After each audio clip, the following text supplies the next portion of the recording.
자, 이어서 이야기하겠습니다. 아까도 이야기했지만 결국 요약에서 요구되는 게, 요약을 하기 위해 필요한 게 내용 이해와 정보 정리고, 걔네들이 결국 독서 영역에서 여러분들한테 요구하는 능력이기 때문에 요약은 하는 것만으로도 독해 능력을 기를 수 있다, 이 이야기를 했었죠. 실제로 선생님이 예를 하나만 들어볼게요. 너네들이 어떤 글을 봤어요. 어떤 글을 봤는데 그 글에 이렇게 써 있는 거야. 선생님은 짜장면을 좋아한다. 선생님은 짬뽕을 좋아한다. 선생님은 깐풍기를 좋아한다. 선생님은 탕수육도 좋아한다. 라는 글을 봤습니다. 이 글을 봤어요. 이 글을 요약해 보세요. 대답해? 알겠죠? 내가 알아서 절로 들을게. 알겠지? 쪽팔려 하지 말고 그냥 대답하세요. 요약해봐. 뭐라고 요약할래? 중식을 좋아한다. 그래, 뭐 선생님은 중식을 좋아한다 이렇게 요약할 수 있겠죠? 그럼 잘 생각해봐. 원래 원문에 중식이라는 글자는 없어요.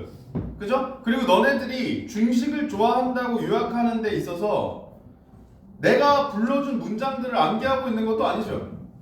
지금 그게 요약이라고. 그러니까 무슨 말인지 알겠죠? 지금 너네들이 한 게 요약이라고. 이게 돼야 됩니다.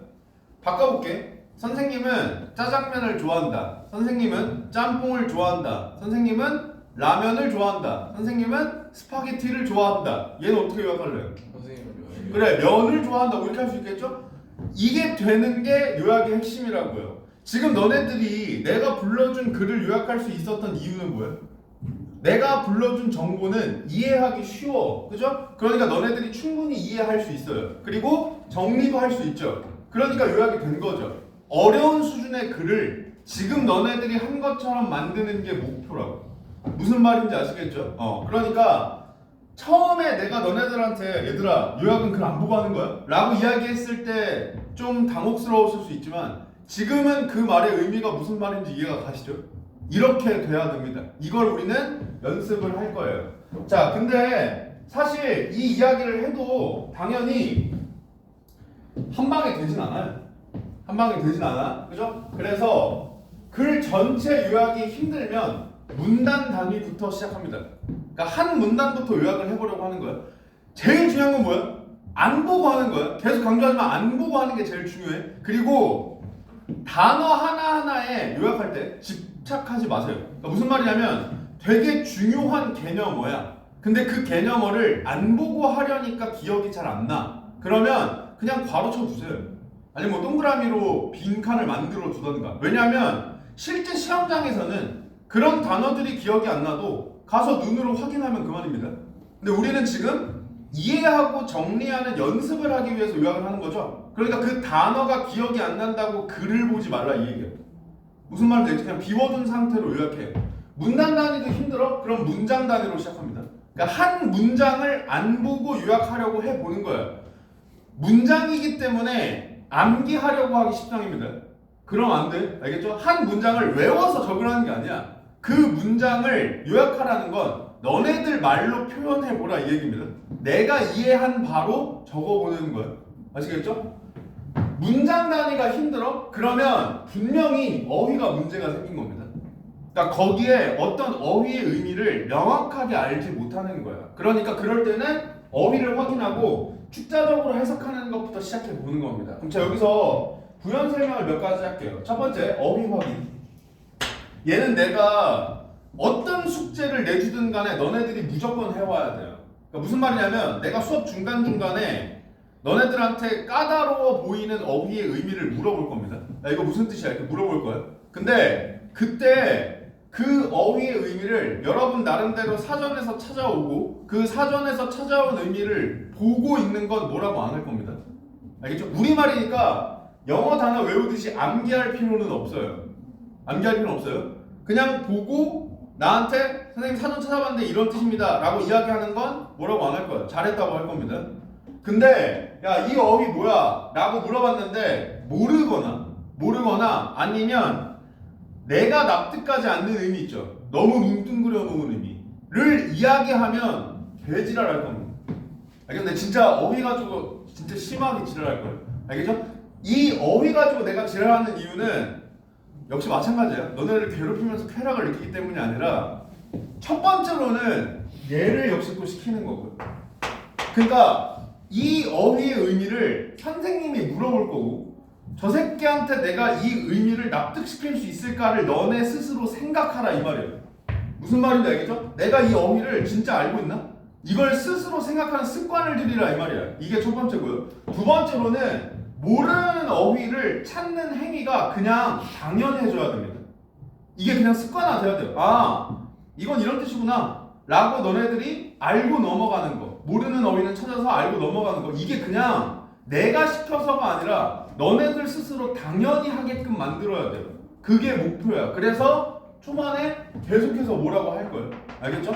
그래야지 너네들이 내가 없어도 혼자 찾을 거 아니야. 내가 숙제로 내준 게 아니어도 뭐 너네들이 다른 선생님의 강의를 듣든 인강을 듣든 그 교재에 나온 어휘라고 하더라도 자연스럽게 찾아보게 될 거 아니야. 그죠? 그게 목표예요. 무슨 말인지 알겠죠? 따라서 찾아는 와야 돼요. 무슨 말인지 알겠죠? 지문에 있는 단어든 문제에 있는 단어든 보기에 있는 단어든 선지에 있는 단어든 상관없어요. 그냥 모르겠으면 찾는 거예요. 아시겠죠? 자, 여기까지는 강제고요. 숙제니까 숙제 때 확인할 거니까. 지금부터 이야기하는 건 권고예요. 지금부터 이야기하는 건 권고인데 단언하는데 이렇게 하면 너네한테 무조건 도움이 됩니다. 권고사항은 뭐냐면 어휘집을 만드는 걸 추천한다. 알겠죠? 그냥 너네들만의 어휘장을 만드세요. 그냥 단순히 어휘를 찾고 끝내는 게 아니라 어휘장을 하나 만들어. 영어 단어장 만들듯이 단어 적고 사전적 의미 적고 이렇게 하라는 게 아니라 단어를 적었죠. 그럼 이 단어의 뜻을 사전에서 찾겠죠. 그러면 사전에 사전적 의미가 나와 있겠죠. 걔를 요약합니다. 그러니까 무슨 말이냐면 그 사전적 의미를 읽고 나서 이해되는 너네들이 이해한 그 내용으로 이 단어를 적어두는 거예요. 그게 힘들 수도 있어. 그러면 예문이라도 적으세요. 예문. 사전을 찾으면 펼쳐보기 하면 그 단어가 쓰인 예문들이 쭉 나오거든요. 그 예문들을 적어. 무슨 말인지 알겠죠? 그리고 이 어휘장을 들고 다니면서 달달 외우는 게 아니라 그냥 시간 날 때마다 뭐 예를 들면 단어를 찾을 때마다 앞에 것들을 한번 읽어본다든지 아니면 학원 올 때 갈 때 그냥 한번 읽어본다든지 이런 식으로 꺼내서 읽어만 봅니다. 그래서 이 행위를 계속해서 누적해요. 그러다 보면 어떤 경우가 생기냐면 A라는 단어를 예전에 찾았었는데 여기서 또 찾을 수가 있어. 그러면 여기에 이 어휘장에 A라는 단어가 두 번 적혀 있겠죠. 그러면 얘는 뭘 전제하는 거냐면 첫 번째로 너네들이 어휘를 찾아봤다는 건 분명히 기출문제일 거예요. 왜냐면 내가 너네들이랑 다룰 교재들도 그렇고 아마 대부분의 인간 교재들도 그렇고 EBS 아니면 기출문제를 다루고 있을 테니까 기출됐거나 EBS에서 다룬 단어죠. 그러면 두 번 나왔다는 건 무슨 말이에요? 자주 기출되는 단어란 얘기입니다. 그죠? 첫 번째로는. 그럼 두 번째로는 본인이 잘 못 외우는 단어란 뜻이죠. 이게 잘 안 외워져. 그러니까 두 번이나 찾았을 거 아니야. 그죠? 그러면 이 단어장을 여러분들이 읽게 되면 자주 기출되는 어휘 중에 내가 잘 못 외우는 어휘를 가장 자주 보게 돼요. 무슨 말인지 아시겠죠? 그렇기 때문에 되게 효율적인 공부 방법이 돼. 근데 이거는 누구도 만들어주지 못해요. 왜냐면 어휘 수준은 다 천차만별이잖아. 그죠? 그러니까 단기간에도 안 되고 다른 사람이 대신 만들어줄 수도 없습니다. 그러니 지금부터 여러분들이 공부를 하시는 과정에서 이 행위를 수능 전까지 계속 누적하시면 지금 현 수준보다 어휘력이 훨씬 신장될 거예요. 무슨 말인지 알겠죠? 이건 내가 뭐 무조건 해, 검사할게 이렇게까지 하진 않을게요. 뭐 너네들도 다 성인이니까 얘는 내가 물어보겠지만 근데 하면 진짜 무조건 도움이 된다. 내가 이 얘기를 해도 실제로 어휘장을 만드는 애들이 별로 없어요. 왜냐면 우리말이니까 굳이 이렇게 안 해도 된다고 생각합니다. 근데 누군가 하거든요. 누군가 해요. 그러면 그 한 친구들은 하나같이 수능 전에 와서 도움이 많이 됐다고 이야기를 한다고. 아시겠죠? 그러니까 믿고 처음엔 이게 귀찮을 거야. 왜냐하면 너네들이 생각보다 어휘 수준이 낮아요. 찾을 단어들이 생각보다 많을 거예요. 눈에는 익숙하지만 막상 나한테 설명하려고 하면 설명하기 힘든 단어들이 생각보다 많을 거라고요. 그럼 반대로 얘기하면 그 어휘들은 전부 다 너네들이 안다고 착각했던 어휘들이에요. 무슨 말인지 알겠죠? 그래서 적는 게 시간이 오래 걸릴 수 있어요. 근데 반대로 이야기하면 내가 지금 어휘장을 만드는데 시간이 오래 걸려. 그럼 어휘력이 그만큼 부족하다는 뜻이죠. 그러니까 해야 돼요. 내가 어휘장을 만드는데 시간이 얼마 안 걸려. 그럼 어휘력이 뛰어나다는 얘기죠. 뛰어나니까 조금만 투자해도 된다 이 얘기예요. 그러니까 물어보나 만드는 걸 추천한다. 무슨 말인지 아시겠죠? 자, 그 다음에 축자적 해석. 이건 무슨 말이냐면 글자가 함축하고 있는 의미를 해석한다 이 뜻이거든요. 내가 지금 한 이 행위가 축자적 해석이에요. 무슨 말인지 알겠죠? 축자적 이 의미가 글자가 함축하고 있는 걸 해석한다 이 뜻이라고요. 즉 글자를 가지고 단어의 의미를 유추하는 겁니다. 우리나라 말의 대부분은 한자어예요. 한자어는 표의 문자죠. 그러니까 글자가 의미를 가지고 있죠. 그러니까 글자를 해체해보면 사실 우리가 전체 단어의 어휘를 추측할 수 있는 경우가 많다고요. 근데 이게 선생님 저는 한자를 모르는데 어떻게 해요? 한자는 몰라도 일상적으로 사용하는 어휘의 대부분도 한자어이기 때문에 너네들이 그 한자가 어떻게 생겼는지 몰라도 대충 뭐의 준말인지는 알 수 있다고요. 무슨 말인지 알겠지? 근데 이게 이 방법을 하라고 해도 마찬가지로 바로 잘 안 돼요. 그러니까 수업 시간에 계속해서 이거를 연습을 할 겁니다. 아시겠죠? 익숙해지면 별거 아니야. 사실 너네들이 쓰는 준말을 나는 잘 알아차리지 못하죠. 너네들이 뭐 말하면 그 뭔 말인데 이렇게 물어볼 거란 말이야. 왜? 내가 그 조어법에 익숙하지 않기 때문에 그래요. 반대로 나는 이게 익숙해. 이렇게 해석해 읽는 게. 그러니까 나는 잘 돼요. 너네들은 이게 익숙하지 않아. 그러니까 처음엔 잘 안 될 거라고. 근데 나도 너네들이랑 대화를 하면서 뭐 밈 같은 거나 줄임말 같은 것들을 많이 알게 되면 그때부터 비슷하게 만들어진 어휘들을 봤을 때 아 대충 무슨 뜻이겠구나 이렇게 유추를 할 수가 있겠죠? 마찬가지로 너네들도 처음에는 잘 안 돼도 하다 보면 자연스럽게 될 거예요. 알겠죠? 대신 얘가 무조건 받쳐줘야 돼. 그러니까 이걸 하려면 기본적 어휘력은 있어야 됩니다. 그러니까 얘네 둘은 항상 세트야. 아시겠죠? 너네들이 글을 이해하지 못하는 게 생각보다 어휘 문제인 경우가 많아요. 생각보다. 그러니까 너네들이 그 글자가 익숙하기 때문에 나는 이 문장을 이해했다고 생각하는데 실제로는 그 어휘를 제대로 모르기 때문에 문장을 이해하지 못하는 경우가 많단 말이에요. 무슨 말인지 알겠죠? 그러니까 그런 부분들이 나왔을 때 여러분들이 계속해서 체크하는 걸 습관화해라. 그래야지 내가 없어도 혼자 기출문제를 공부하셔도 독해 능력을 향상시킬 수 있는 방향으로 공부할 수 있을 테니까. 무슨 말인지 알겠죠? 그 다음에 얘가 또 중요하죠. 절대로 질문을 꺼리지 말아라. 아시겠죠?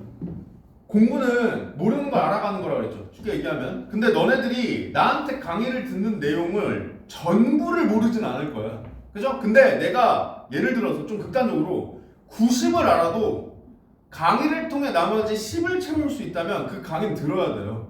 그죠? 근데 질문은 100% 모르는 거죠. 그러니까 질문에서 알아가는 건 내가 모르는 내용만 100인 거잖아. 그러니까 질문만큼 효율적인 공부가 없다. 무슨 말인지 알겠죠? 그러니까 질문을 꺼리지 마세요. 선생님을 귀찮게 하라 이 말이야. 아시겠죠? 나 말고 다른 선생님들 물론 나한테도 질문해야 되는데 나는 도망다닐 거예요. 농담입니다. 질문해도 돼. 알겠죠? 그러니까 계속해서 질문해. 아시겠죠? 잘 이해가 안 가는 거 혼자 끙끙대지 말라고요. 잘 못하니까 배우러 온 거잖아. 그죠? 그러니까 물론 이제 9월 지나고 이때는 너네들 혼자 생각하는 시간을 좀 더 길게 가져가야 되는 게 맞아요. 왜냐면 그때부터는 혼자 해결하는 능력을 더 길러야 될 테니까 시험장에서 선생님이 없잖아. 그죠? 근데 초반에는 너무 깊게 고민하지 않아도 괜찮아. 왜냐하면 못하니까 모르는 걸 수 있단 말이야. 그러니까 이거를 내가 고민이 부족해서 지금 현재 이해가 안 가는 거일 수도 있지만 그냥 지금 현 수준에선 이걸 애초에 이해하기 힘들어서 이해가 안 가는 거일 수도 있다고요. 너네들이 실력이 점점 늘면 너네들이 고민하는 시간이 부족해서 이해가 안 가는 정보들이 훨씬 많겠죠. 그러니까 후반부에는 그럴 가능성이 높으니 너네 혼자 고민하는 시간을 길게 가져가는 게 맞아요. 근데 초반부에는 몰라서 이해가 안 가는 게 훨씬 많겠죠. 그 가능성이 높으니 혼자 고민하는 시간을 너무 길게 가져가기보단 질문으로 처리하는 게 나을 수 있다 이 얘기예요. 무슨 말인지 아시겠죠? 자, 그 다음에 얘 진짜 제발 점점 수능이 다가올수록 더 그럴 텐데 이거 명심해라. 이해하는데 투자하는 시간 아까워하지 마세요. 이게 무슨 말이냐면 이런 애들이 정말 많아요. 선생님, 제가 선생님 말대로 독해 능력을 향상시키기 위해서 독서 공부를 2시간 했는데 2시간 동안 한 지문을 정말 간신히 이해했습니다. 근데 옆에 친구를 보니까 2시간 동안 4지문, 5지문을 보더라고요. 너무 초조해요. 이렇게 고민하는 친구들 많거든요. 근데 잘 생각해봐. 우리는 독서 공부를 하는 거지 지문에 나와 있는 내용을 공부하려고 하는 게 아니죠. 그러니까 2시간 동안 4지문, 5지문을 보든 한 지문을 보든 독서 공부를 2시간 했다는 건 똑같은 거야. 무슨 말인지 알겠죠? 그러니까 그거 초조해하지 마세요. 무슨 말이냐면 양치기하지 말라 얘기예요. 알겠죠? 초조해져서 양치기로 전환하지 말라고. 하나를 보더라도 제대로 봐야 된다. 그럼 성적은 언제 오르냐면 내가 한 지문을 보는데 2시간이 걸렸어요. 근데 똑같은 퀄리티로 이제 30분이면 돼. 2시간 봤을 때 퀄리티랑 동일한 퀄리티로 이제 익숙해져서 30분이면 돼. 그럼 그때는 2시간 동안 훨씬 더 많은 지문을 볼 수 있게 되겠죠. 그때 성적은 오르는 거다. 무슨 말인지 알겠죠? 그러니까 양은 늘리는 게 아니라 느는 거야, 그냥. 무슨 말인지 알겠죠? 똑같은 시간을 공부해도 내가 어거지로 늘리는 게 아니라 자연스럽게 늘어나는 거예요. 이렇게 만들어야지 옆에 애가 무슨 뭐 하루에 한 지문씩 푸네 이런 것 때문에 초조해져서 제대로 이해가 안 되는데 넘어가는 행위를 하지 말라 이 얘기야. 그럼 그냥 그 시간을 날린 거랑 똑같단 말이야. 무슨 말인지 알겠죠? 그러니까 지문 이해 투자하는 시간, 지문 이해를 위해 투자하는 시간 절대로 아까워하지 마라. 아시겠죠? 자, 그 다음 이거는 그냥 약간 부수적인 팁이야. 얘네들은 사실 지금 이야기하는 것보다 실제 글에서 보는 게 훨씬 더 와닿을 건데 어쨌든 여러분들이 처음에 큰 그림은 그릴 수 있어야 되니까 언급하고 갑니다. 자, 먼저 글은 필자가 글을 전개하는 방식 그대로 읽어야 됩니다. 아니 저 새끼는 뭐 저런 당연한 얘기만 계속하냐 라고 생각할 수 있는데 역시 마찬가지야. 중요한 건 뭐야? 의식이야. 알겠죠? 필자가 글을 전개하는 방식을 그대로 따라 읽으라 라는 게 눈으로 따라 읽으라는 게 아니라 예를 들어서 글을 읽었는데 필자가 분류하기 시작해요. 구분하기 시작해요. 그러면 머리로 나도 구분해야 된다고 의식해야 돼. 무슨 말인지 알겠죠? 이걸 하고 안 하고가 정말 차이가 크단 말이야. 알겠죠? 분류하네? 나도 분류해야 돼. 이 생각을 하면서 읽어야 된다고. A와 B를 비교해. 뭐 아리스토텔레스랑 플라톤을 비교해요. 공통점은 이렇고 차이점은 이렇대. 그러면 공통점과 차이점에 대한 정보를 의식해서 분류해야 돼. 무슨 말인지 알겠죠? 그냥 이거는 공통점이니까 대충 다 동그라미로 묶고 얘는 차이점이니까 세모로 묶어야겠다. 이 의미가 없다고요. 무슨 말인지 아시겠죠?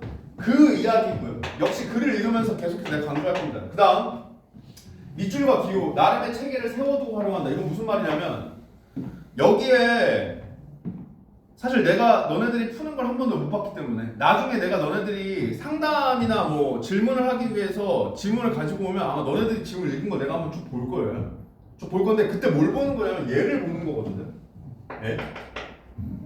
내가 만든 말 아니니까 상처받지만 알겠죠? 독서 교육론에 있는 말이에요. 미숙한 독자라는 게 있어요. 미숙한 독자. 이게 독서 능력이 부족한 학생들을 독서 교육론에서 미숙한 독자라고 하는데 미숙한 독자의 특징이 뭐냐면 밑줄을 다 긋거나 안 긋거나 밑줄을 다 긋거나 안 긋거나 물론 너무나 천재적인 두뇌를 가지고 있어서 밑줄을 하나도 안 그어도 다 이해가 되는 친구가 있을 수도 있겠죠.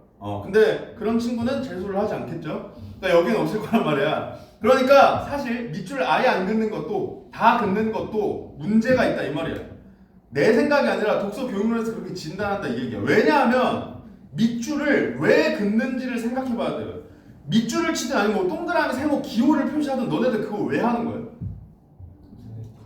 그래, 뭐 나중에 확인하려고 이해가 안 되는 부분이라 중요한 부분이라고 생각해서 이런 이유들이죠. 그럼 반대로 생각해 보세요. 너네들이 문제를 풀고 밑줄 치고 기호를 쳐놓은 부분을 다시 읽어보면서 생각해 봐. 여기 정말 중요하고 이해 안 되고 내가 나중에 다시 보려고 친 건가? 생각해 보라고. 그 생각은 가지고 있지만 막상 기호나 밑줄은 너네들이 어떻게 표시하냐면 무의식적으로 쳐요. 그냥 친다고요. 그냥 약간 습관적으로 쳐. 무슨 말인지 알겠죠? 그거를 바꿔야 돼요. 그걸 바꿔야 돼. 분명한 목표 의식이 있어야 돼. 얘도 밑줄 기호 쓰는 거 좋다 이거야. 근데 왜 쓰는지 너네가 의식하고 써야 돼. 무슨 말인지 알겠죠? 따라서 얘는 어떻게 연습하시면 좋냐면 초반에는 어떻게 연습하시면 좋냐면 글을 읽고 치세요. 무슨 말이냐면 한 문단을 읽어. 그리고 그 문단에서 밑줄이나 기호로 표시할 부분에 밑줄 기호를 치는 거예요. 왜 그러냐면 첫 번째로는 너네들이 어쨌든 기출문제에서 맞닥뜨리는 글이 처음 보는 글일 가능성이 높잖아요. 예전에 풀어본 기출이 아니라면. 그러면 사람이기 때문에 다 중요해 보여요. 왜냐면 다 내가 처음 보잖아. 그러니까 중요해 보인다고요. 그죠? 근데 나중에 보면 중요하지 않은 부분일 수도 있죠. 그러면 사실 치는 게 무의미했던 거잖아. 그죠? 두 번째로는 내가 한 문단을 읽고 이제부터 밑줄을 칠 거야. 그럼 뭘 해야 돼요? 밑줄 칠 내용이 뭔지를 생각해야 되죠. 즉 중요도 평정 이게 된다고 자연스럽게. 내가 여기서 뭐가 이해가 안 됐지? 이런 내용들이 중요하다고 생각하는 게 맞나? 라는 생각을 하게 된다고. 나중에 치기 위해서.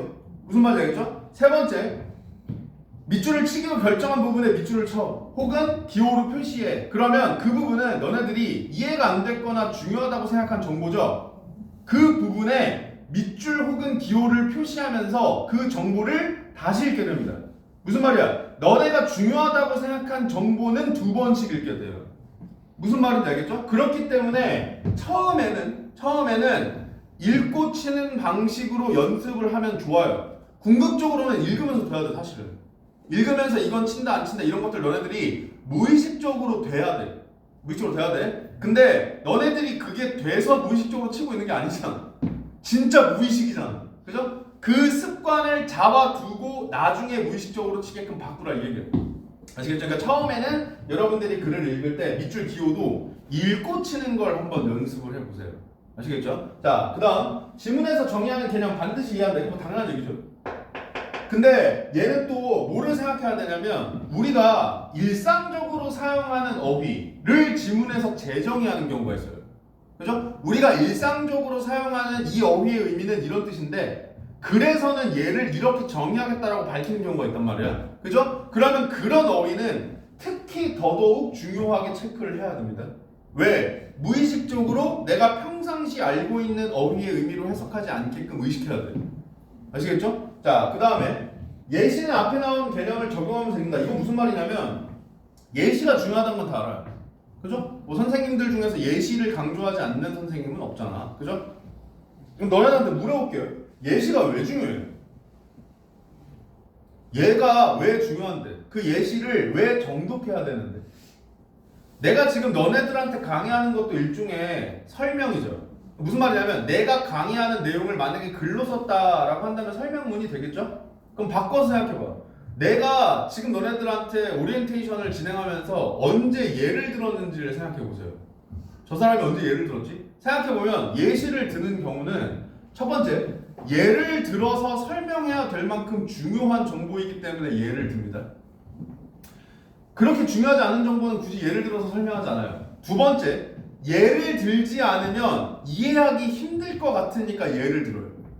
무슨 말인지 알겠죠? 그러면 지문에 나온 예시는 무슨 말이냐면 필자가 생각했을 때 여긴 이해해야 돼. 그러니까 예를 들어서까지 설명하는 거야. 두 번째, 예시가 없으면 독자들, 너네들이죠? 너네들이 이해하기 힘들 수도 있을 것 같아 라고 판단했기 때문에 예를 드는 거죠. 그러니까 그 예는 단순히 정독한다가 열심히 읽는다의 뜻이 아니라 어떻게 읽어야 되냐? 만약 예시로 설명하려는 개념을 내가 이해했다면 내 이해가 맞는지를 확인하면서 읽어야 돼요.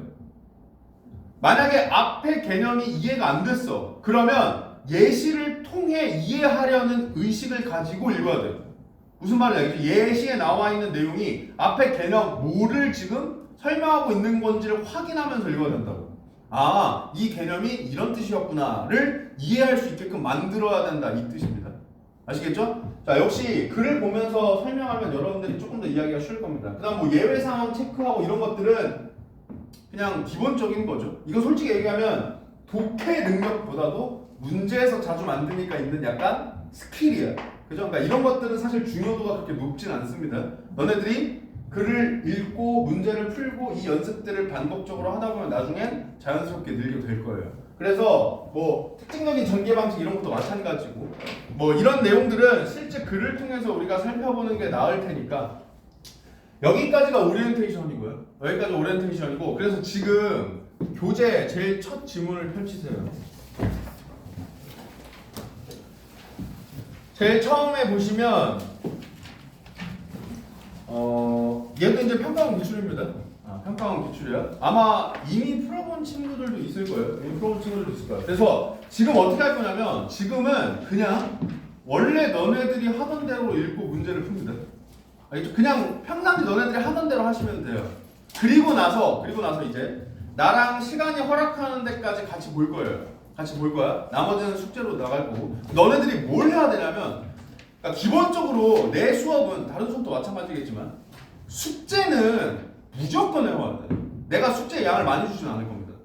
수업 시간에 다루는 내용은 나는 그렇게 많이 숙제를 주지 않아. 왜냐하면 너네들이 사실 국어 공부를 이것만 하는 것도 아니고 다른 선생님들 수업도 듣고 인강을 듣는 친구들도 있을 거고 아니면 따로 기출문제를 푸는 친구들도 있을 거기 때문에 내가 너네들한테 부여한 과제만 할 거라고 생각하지 않아.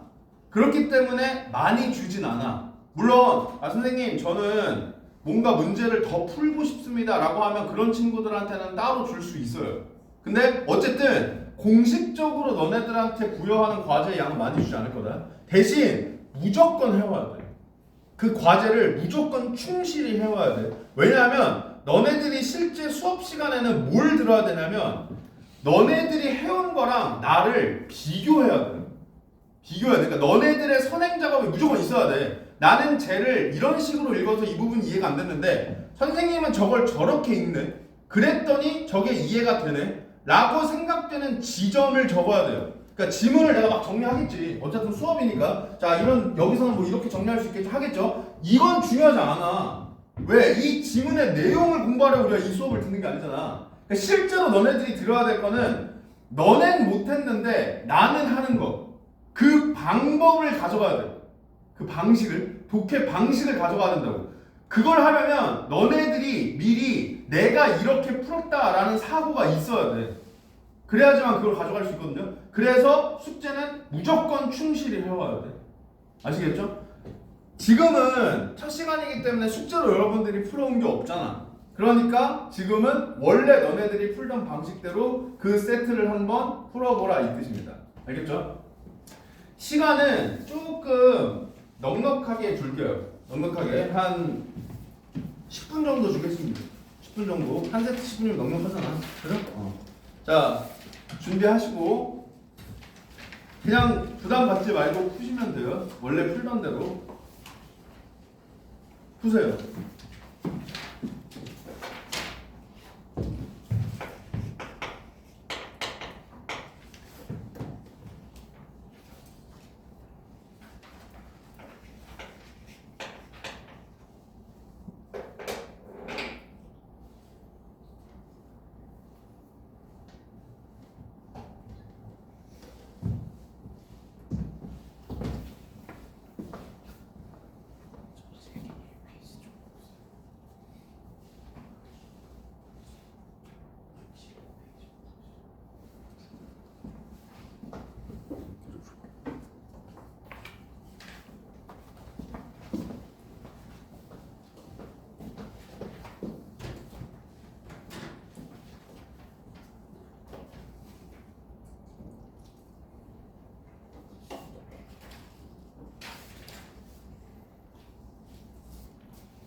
5분 남았다. 일단 문제에 너무 집착하지 마세요. 만약에 문제까지 다 못 풀 것 같으면 글이라도 똑바로 읽어.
일 분.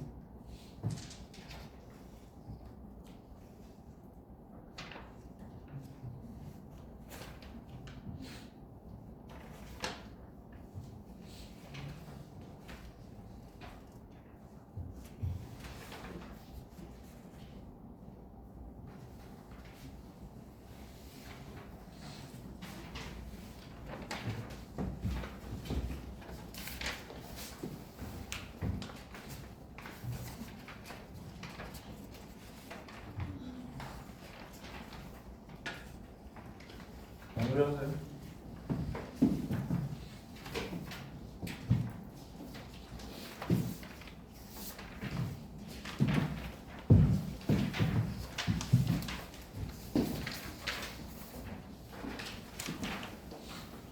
그 뒤에 스탠딩 여기서 프린트 받았거든요. 이 라인.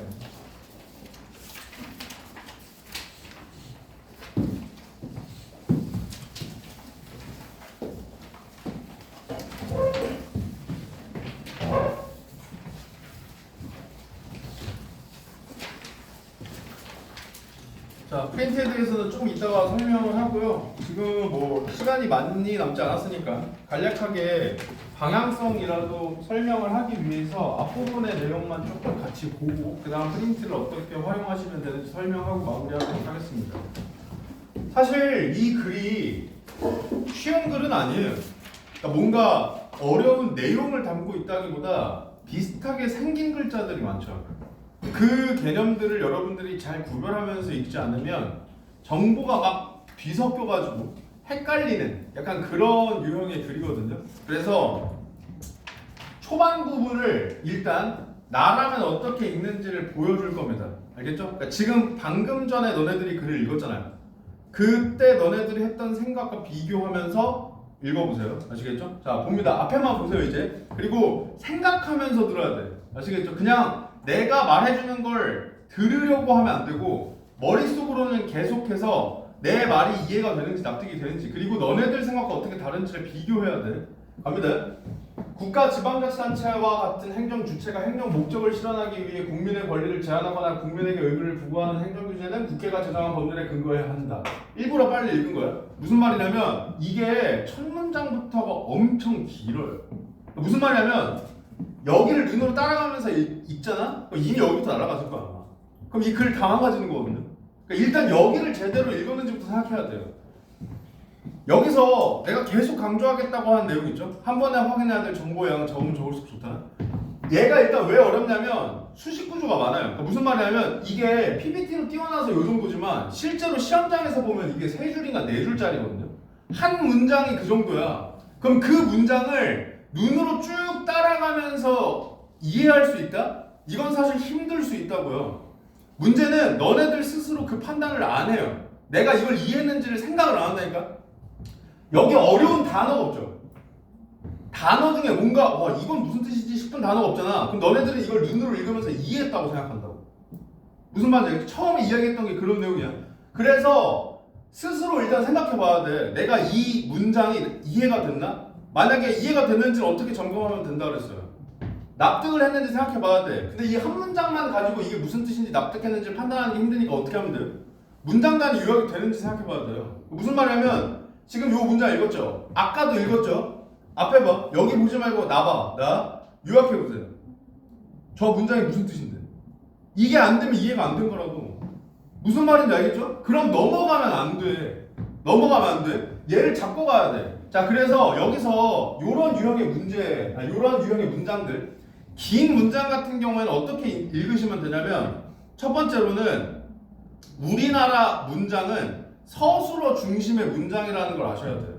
한국 사람의 말은 끝까지 들어봐야 된다. 이런 얘기 들어봤죠? 그 이유가 우리나라는 서술어가 제일 뒤에 와서 그래요. 서술어가 제일 중요하니까 서술어가 나오는 위치인 제일 끝까지 들어봐야 된다는 뜻이거든요. 반대로 얘기하면 문장을 쭉 읽었는데 내 스스로 점검하기에 나 이거 정확히 무슨 말인지 모르는 것 같은데 그냥 글자를 읽은 것 같은데 라는 생각이 들면 빨리 서술어 중심으로 다시 해체해서 읽어야 돼요. 결국 첫 번째 문장에서 너네들한테 하고자 하는 말은 뭐냐면 행정규제는 국회가 제정한 법률에 근거해야 한다 이 얘기를 하고 싶은 거예요. 알겠죠? 이 행정규제라는 건 국회가 제정한 법률에 근거해야 한다 이 이야기를 하고 싶은 거라고요. 그러니까 이 문장을 읽고 너네들 머릿속에 이 정보가 남아야 돼. 이 정보가 남아야 돼. 막 지방자치단체, 행정목적 이런 글자들이 떠다니면 안 된다고요. 이걸 쭉 읽고 나서는 행정규제는 기본적으로는 국회가 제정한 법률에 근거해야 되는구나 이 정보가 남아야 돼요. 그리고 붙여가는 거야 다시. 그럼 행정규제가 뭐냐? 행정주체가 행정목적을 실현하기 위해 권리를 제한하거나 의무를 부과하는 거야. 그리고 국가 지방자치단체는 행정주체의 예시야 이렇게 되는 거라고. 문장의 구조가 무슨 말인지 알겠죠? 그러니까 이 문장을 쭉 읽었을 때 이해가 안 되면 지금 내가 이야기하는 것처럼 해체해야 돼. 아시겠죠? 그래야지 정보를 너네들이 이해하고 넘어갈 수 있으니까. 이게 첫 번째. 그다음 두 번째. 아까 내가 축자적 해석이라는 이야기를 했죠. 축자적 해석. 우리는 한 단계 더 나아가서 사실 뭐까지 할 수 있어야 되냐면 축자적 이해라는 걸 할 수 있어야 돼요. 그러니까 무슨 말이냐면 결국 여기서 그럼 중요한 게 뭐야? 행정규제죠. 행정규제죠. 이 개념어를 내가 이해해야 되잖아. 그죠? 그러면 어떻게 하냐면 행정규제의 개념은 이거잖아.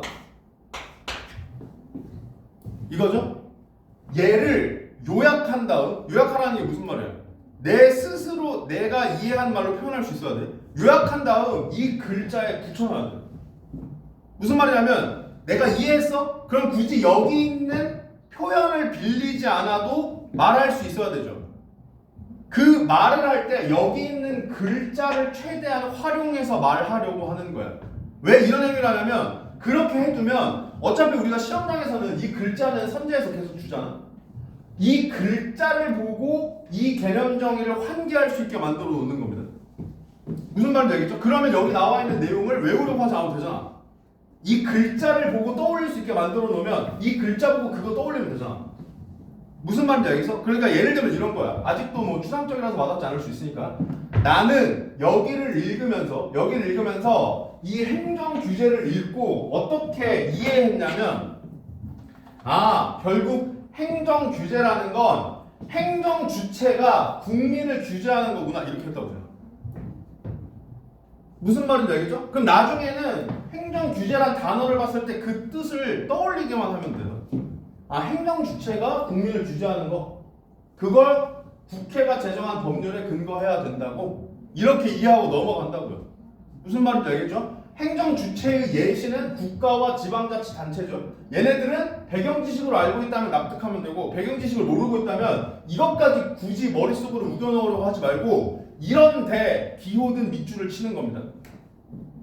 아시겠죠? 얘는 내가 지금 머릿속에 이해하고 넘어가지 않았잖아? 나중에 눈으로 확인할 수 있게 만들어 놓는 거라고요. 나머지는 하나도 안 쳐도 돼. 내 머리에 다 들어갔잖아. 무슨 말인지 알겠죠? 이런 방식으로 글을 읽어야 된다 이 소리입니다. 그래서 내가 지금 설명한 이런 방식대로 전체 글을 다음 시간에 같이 볼 거예요. 같이 볼 건데 지금 나눠준 프린트가 뭐냐면 사실 이제 내가 쓴 교재가 있어요. 그 교재에서 요 지문을 다루는 부분이 있어서 거기 있는 걸 편집해서 그냥 가지고 온 건데 이게 뭐냐면 아까 내가 말로 설명한 거 있죠? 선생님은 이런 식으로 읽었어를 타이핑 친 겁니다. 나는 요 부분을 읽고 요렇게 생각을 했다. 요렇게 나눠서 읽었다. 그걸 타이핑 치고 너네들 스스로 내 생각을 유추해 볼 수 있게끔 빈칸을 뚫어놓은 겁니다. 그러니까 빈칸에 무슨 말이 들어갈지를 생각하는 과정이 내가 생각한 과정을 따라오게끔 만들어 놓은 거예요. 무슨 말인지 알겠죠? 그러니까 숙제로 뭘 해오시냐면 이 빈칸을 채워오세요. 알겠죠? 외워서 채우는 거 아니야. 그냥 어차피 위에 내가 본문도 달아놓잖아. 그러니까 위에 본문 보면서 여기에 뭐가 들어갈지를 생각해. 이게 1단계야. 그 다음 2단계로는 무슨 생각을 해야 되냐면 이 새끼가 왜 여기 빈칸을 뚫었지? 이걸 생각해야 돼요. 아시겠죠? 선생님이 왜 여기에 빈칸을 뚫었을까? 왜 이렇게 찢어서 읽었을까를 생각해 보라고. 그걸 생각하고 다음 시간에 오면 내가 이 글을 읽는 방식들을 쭉 설명하겠죠? 그때 훨씬 더 와닿는 정도가 깊을 거라고. 무슨 말인지 알겠죠? 그렇게까지만 해오세요. 다음 시간에. 아시겠죠? 한 세트야, 한 세트. 어렵지 않지? 요 정도만 다음 시간에 과제로 해오시면 다음 시간에 요 지문을 같이 보면서 이제 본격적으로 독서 수업을 진행하도록 하겠습니다. 아시겠죠? 네, 고생하셨고 혹시 뭐 궁금한 거나 질문 있으면 하세요.